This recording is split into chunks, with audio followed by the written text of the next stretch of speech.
What I want is actually this.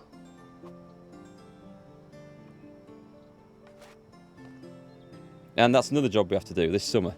We're going to build a longbow and we're going to go and beat Alwyn over the head with it.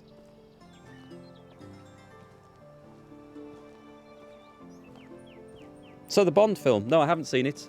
I've got a friend who said it was really, really good. The same friend who gets oohed and ahed and awed by flashy explosives and special effects. So I don't take that opinion too seriously. I've heard a few people ranting and raving about the ending to it. They didn't like the ending. But I don't know. I know what happens at the end, but for all I haven't seen it. But I won't say anything. I don't want to spoil anyone's enjoyment.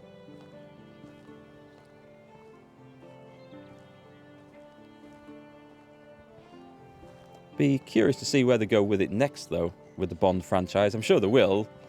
They're going to do something. I know Daniel Craig's stepping down. So they're looking for a new one. Hey, Alan Brooke. Nice to see you. Greyhound is on F Movies, a free streaming site. That's dodgy, right?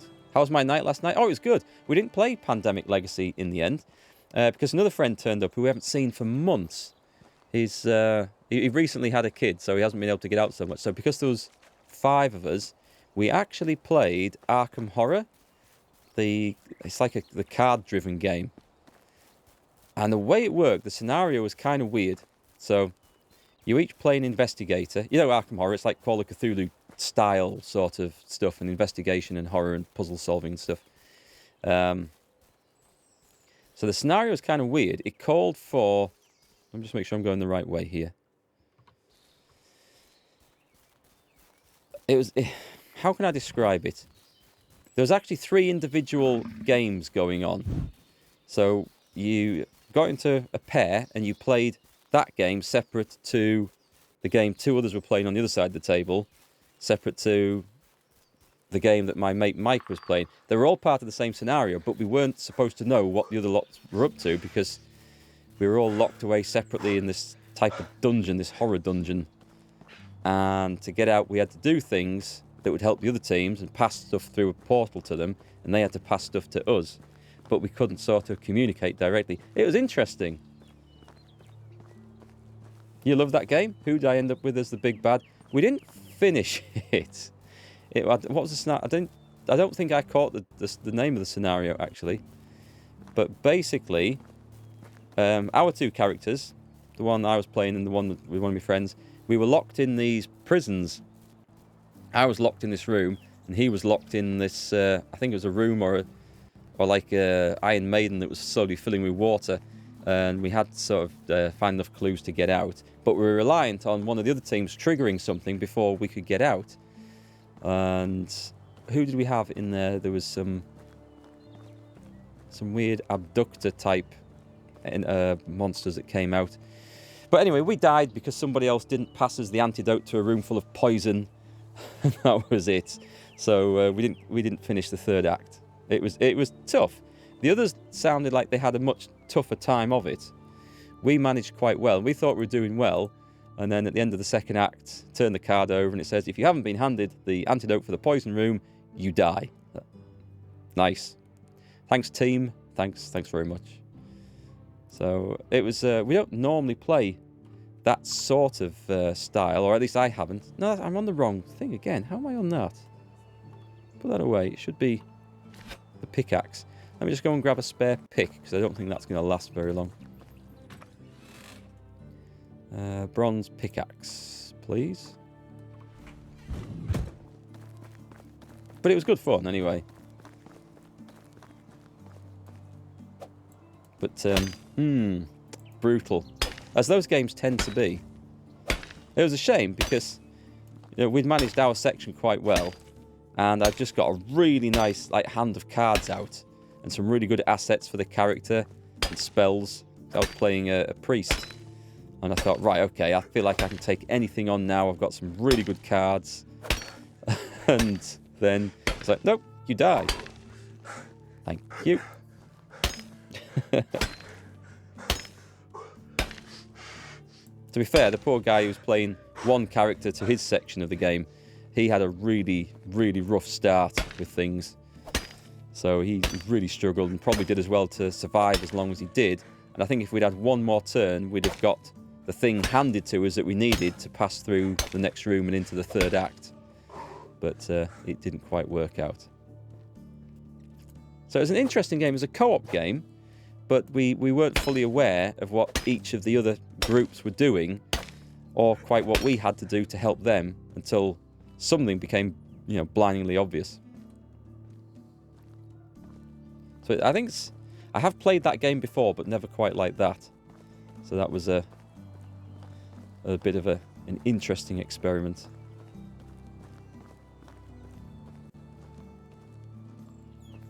I've got to say, generally I think I prefer playing role-playing games to board games. But the Arkham Horror stuff can be quite good fun. And Cthulhu and all that. Salt, tin, copper. I don't really need salt, but as it's there, I'll get it. Hopefully it'll get my experience up. We need some canaries down this mine, don't we? Something to sing. Keep us cheerful. And just alert us if there's any gas leaks. So you've played quite a bit of Arkham Horror then?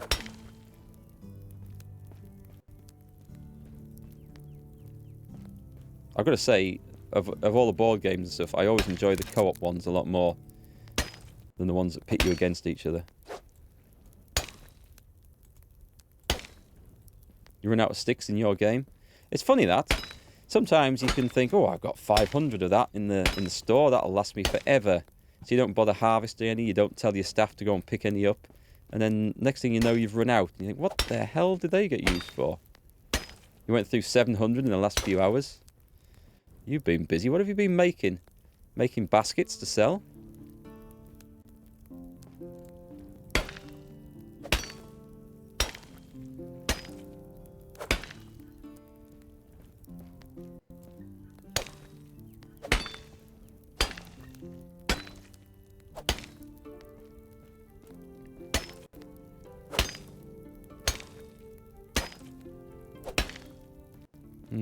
I'll go this way first.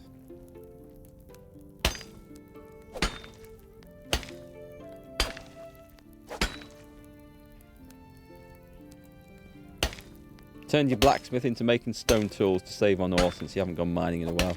I've just set mine off doing a lot of that.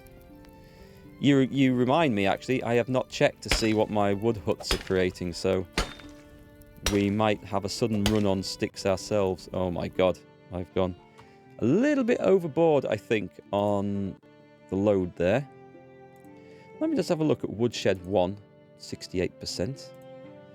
Right, so logs, sticks, it's making 18 sticks a day. What's the firewood situation? Resource storage 2. Should just tell me everything that's in, I think. Firewood. Firewood. 68. Okay, so the amount I've got in production isn't probably far off of what I actually need.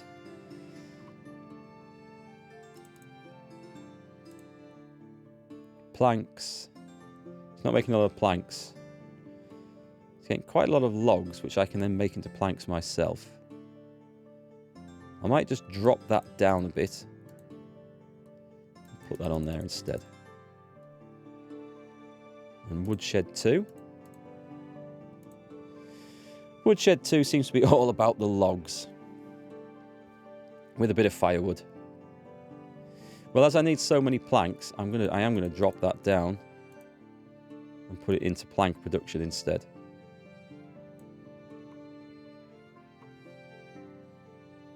Why did I pick so much stuff up here? Houses are all limestone upgraded. Nice. So that saves on firewood, eh? So it's worth the effort in the long run. Indigo, thank you for the hydrate. Cheers, my good man. I need some energy drink to move my character a little bit faster. With all this stone. Oh, there's something there that I clearly missed. Hey, Kit. How's it going? Still got weight management issues? Yeah, well, I can carry a lot of stuff now, but I have overloaded with ore and stone. But luckily, I have a storage unit just outside the entrance, so I can stagger out, dump it all in there, and I'm good to go again. And it magically transports it all back to the village for us. So it's not too bad. But I'm good, thanks. How are you? I hear you're enjoying your new Switch with new screen and improved battery life. I would have been considering getting one of those this year. Just considering, mind. But I think I'll be saving my money for the hard winter of discontent ahead. So I can afford to put a few sticks on the fire to huddle round as we try and boil our gruel each night.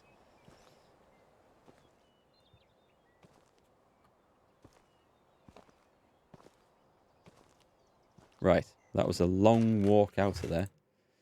And that's why, 60 kilos of stone.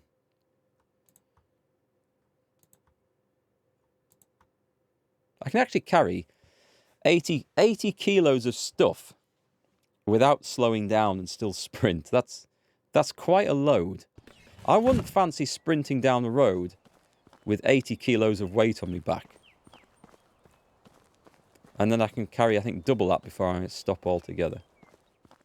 Am I full-time YouTube and Twitch? No, I have I have my own business fixing computers and doing a bit of IT support. It's mainly for sort of residential clients. There's a few small businesses I do. But I split my time between the two because my goal one day will be to retire that, or I'll be retired from it when the advent of self-repairing and self-fixing machines, which is becoming more and more a thing because of thanks to the cloud and backups and stuff like that. My work has certainly changed over the years. Far fewer call-outs for virus issues, malware trouble than I ever used to get, which used to be the mainstay in my business. But and then I switch between that job and this job, I suppose. But I've never been one for putting all my eggs in one basket in case something goes horribly wrong somewhere. The idea with this, with Twitch and YouTube, was just to fill in time when I might have been quiet in the other business, but it works quite well. It's sometimes hard to get the balance between the two.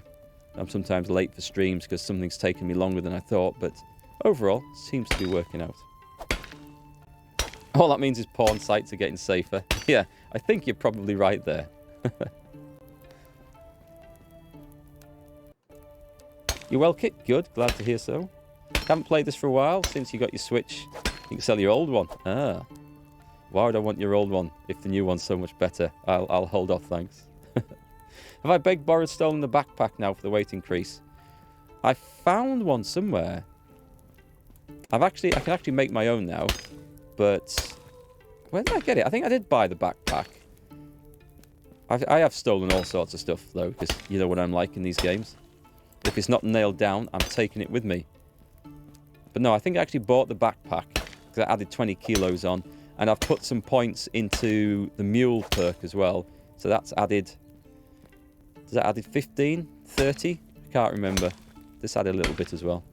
And I've got a large pouch. I think I looted that from somewhere. I have done a little bit of bandit killing. I haven't got the donkey yet. No. You need a stable to keep those. I haven't got... Oh, God, I've got overloaded again. So I have a little bit of work to do with getting some buildings up. I need to go build more houses. But we have nice industry going, making plenty of money.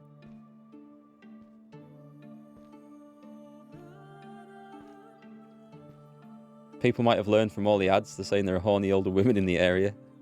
That does seem to be a common theme. I haven't met any of these women. Maybe I've been looking at the wrong ads.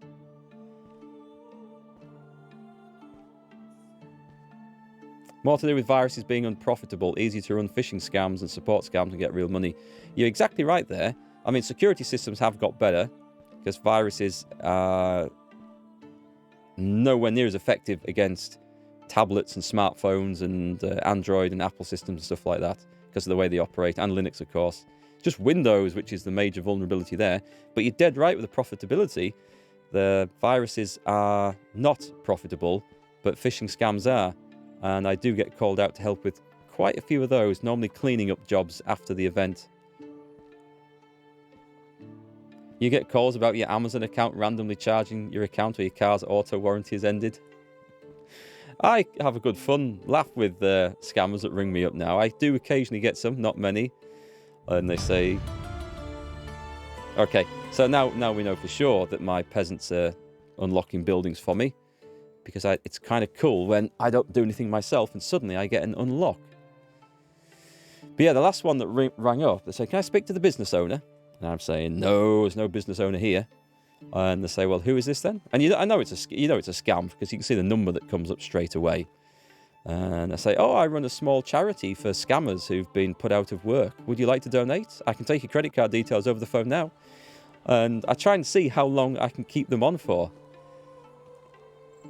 I got one going for about 4 minutes. He obviously knew I was winding him up. And he was trying to be clever back. And in the end, he realised he was just wasting his time. So I got him to hang up. It was brilliant. You get 3 a day? Oh, that's really bad. Do you not have any sort of like call blocking software or, well, not software, but options with your phone provider? Yeah, ransomware viruses can still be very profitable. Businesses just pay it off. The big ones do, yeah. Businesses don't learn, do they? I mean, the amount of times I have instructed people, you need some sort of backup system. I can provide one, or you can go somewhere else, or there's the cloud. I don't care, but you need a backup system. And they're like, yeah, I think I'll be all right. And then, you know it's going to be chaos after that. I'll tell you what, though, I think the ransomware business would be far more profitable than my job trying to clean up after it or prevent it. So maybe I'm in the wrong job. They spoof their phone numbers so it appears like a local call and it's getting outrageous over here in the States. Yeah, that's the problem here as well. You used to, if you saw the local call coming up, you used to think, oh, that's fine. Okay, that's safe. It must be one of my clients, one of my family. So you'd answer it. And now it really is like foreign companies can get hold of local numbers. I mean, when I say local numbers in the UK, I mean like that number, that area code will only cover an area within about 5 miles of you, especially up here. So, I mean, that is local. And it is very clever. And unfortunately, they target the elderly. And the reason is not because the elderly people are stupid. It's because elderly people grew up in an era when if you got a phone call and it said, hey, it's John from the bank, it really was John from the bank. So I think they tend to be more trusting. That and they don't sort of read blogs and modern magazines to be made aware of this stuff. It's getting better because I do find that people are getting a bit better educated towards these things now. But it's generally being the elderly that have had big trouble with this when I've been asked to help. Scammers are afraid of Germans. They always sound angry. Don't think Germans will tolerate scammers, surely not. British people are too polite, maybe. It's just an English-speaking country problem. I guess if you can train in one of these like sweatshops or organisations where they do this scamming from, if you can train one English-speaking scammer, then they've got access to like a big portion of the world's population and a big portion of the world's wealthy population as well. So why waste time trying to recruit scammers in other languages, eh? And maybe a big portion of the world's wealthy, stupid population at that. Because I'll tell you a story about that. I did some work for a local racing stable, racehorse trainers, and they called me in because they had a problem. Their email account had been hacked. Now, generally speaking, from my experience, when an email account gets hacked, it's used pretty quickly to send junk mail out to everyone on the contacts list, right? This one hadn't. And it makes me wonder if this was some sort of inside job, but they'd actually held off revealing the fact that the hackers had sort of got in. They'd held off revealing that they've got access to this account. And it sounded like they'd watched it for a while. And the first the company knew about it was when one of their clients got in touch with them and said, haven't had a reply from that invoice you asked about 2 weeks ago. Has it been paid? And they said, we haven't sent you an invoice. What are you talking about? And this guy had got an email which looked like it come from their account. And I think it had when we looked into the details of it. And it was written in really badly English. And it said, please, sir, for last invoice you have not paid. Here is new bank details. Please pay now. and the invoice was for £32,000. And this guy, who obviously had a working relationship with these lot for a long time, didn't question anything, didn't question the language in the email, and just sent £32,000 to this random bank address. And then it wasn't discovered for a couple of weeks, by which time that money was long gone. Hey, Poetic Wine, yep, Welsh mining sim. That's what we're on. Busy mining today, getting materials. Going to build some houses. We need to build some houses.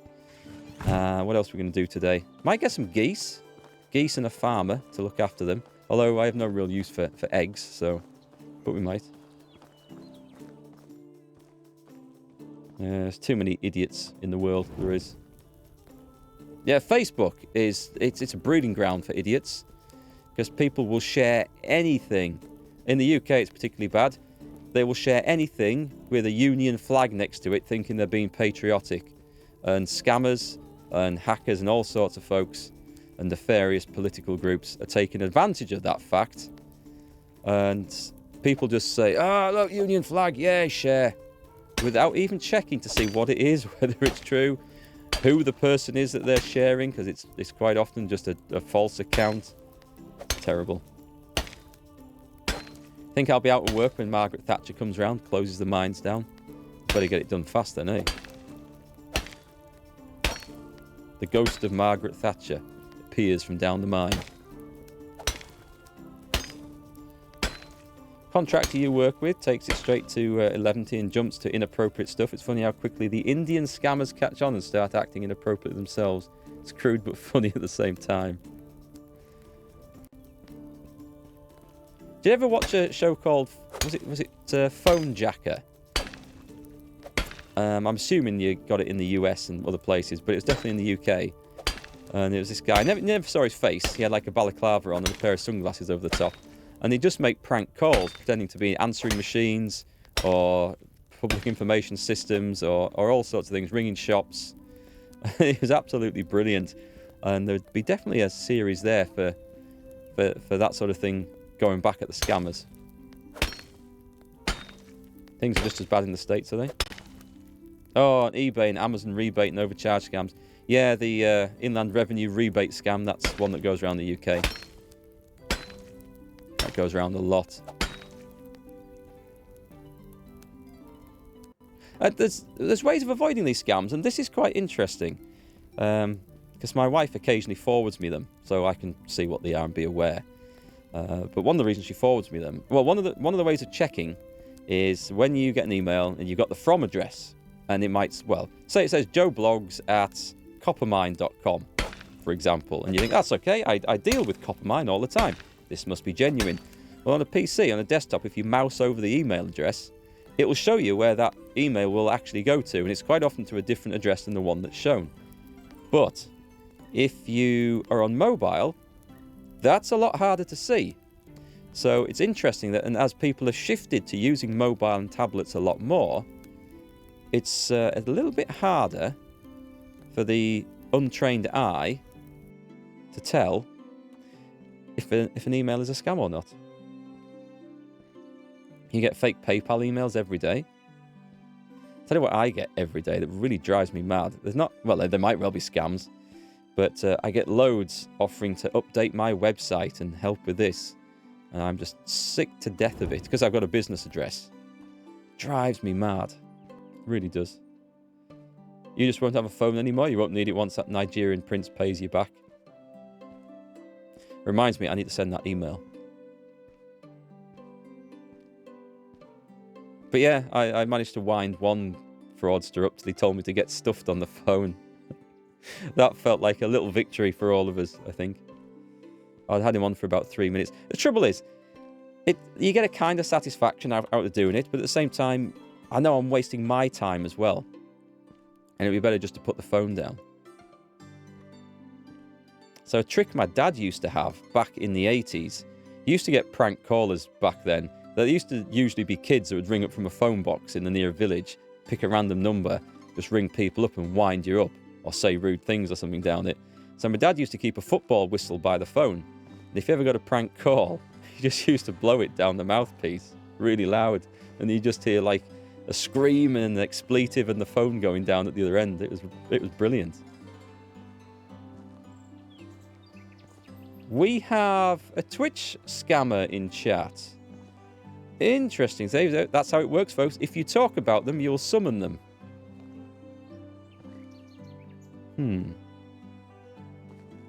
Yeah, Poetic Wine. Do a YouTube shout out.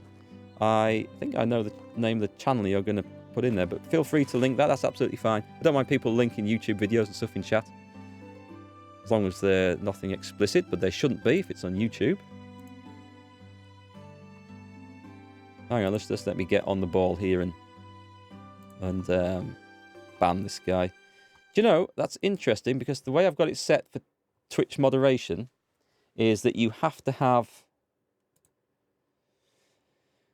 your account has to be either over a week old or it has to be verified by the phone. So this account, because I'm going to guess this wasn't verified by phone. So I'm going to guess that they've created that account a week ago, at least, and stored it to the point when they want to unleash some sort of bot spam. I may go and revisit that setting then. It became aware of it yesterday when someone pointed out that they had to wait 10 minutes after following before they could chat. And Twitch have obviously reset, probably in light of the various hate raids and other things, some of the chat security settings, because I never enabled follower only mode. So anyway, I went looking at that, and it's trying to strike the balance between keeping the chat secure and then making it so awkward for people to chat that viewers don't chat, or they try and think, oh, I'm not waiting 10 minutes just to say hello or ask this question. Right, I'm off. Because you don't want that either. It's a tricky one to get right. Jim Browning, I thought that was going to be the name. Didn't he get scammed himself? Didn't he get his YouTube channel stolen from him through a very well-placed scam? If I missed anything in here. We go running around looking for stuff. I'm sure there's some more stuff. I'm sure I haven't cleaned it out that fast. I'll probably go around it in reverse and make sure. Nothing? Really? Oh, I'm sure there's more. Mind you, I've used a third of my pickaxe up, which I think is about the going rate for a complete clearance of the mine. No, there's something there. I definitely had missed something. Yeah, Jim and the Spiffing Brit. That was a very clever scam, though, the way it was used, and it did expose a flaw, kind of a flaw in YouTube's system. So, it was good that they made it public. It must have been hard for Jim to admit to that, seeing as how it is his topic. As hard as it would be for me to sort of admit to something like that. I mean, we've all been scammed. That's how we learn. I've been scammed before. Nothing to do with email or accounts or something online. This was before all that. I got scammed for a working from home scheme. It was when I first set my business up. It was before the PC business, when I was a gardener, actually. And as I was trying to build around, get some work in, there was these adverts in the local paper for working from home, putting circuit boards together. Solder free. You had to pay a £40 deposit. They'd send you the parts, and you'd do the work, and then you would get paid if they were acceptable. So I thought, I'll give it a try. I know how to do this stuff. So they sent me a bunch of stuff which was worth next to nothing, and I couldn't work out what the hell sort of circuit board it was going to make, but I thought, well, won't question it, we'll just do it. Sent it off, and they said, nope, sorry, that's not good enough, we'll give you one more chance. So I tried really carefully, and I got an electrician friend to look over it. They said, yep, you've done that per the instructions, sent it off. And they said, nope, sorry, you've failed twice now, so we're keeping the £40 deposits, and we're taking you off the books. And then I realised I'd been scammed, and it was an obvious scam.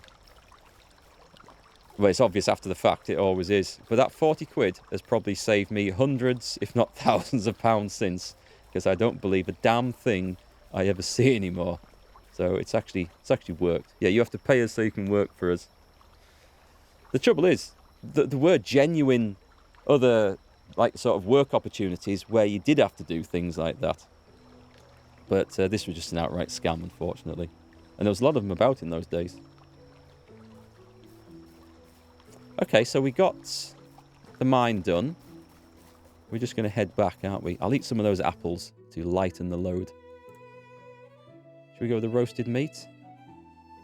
I will, because I think that's heavier.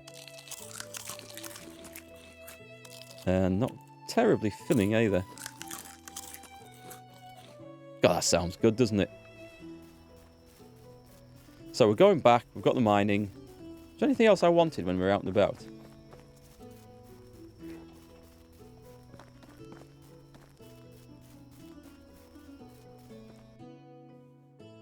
I haven't got the stuff for Sambor yet. What a place for him to live. I mean, the developers have put him in the most awkward place possible to get to. Possibly.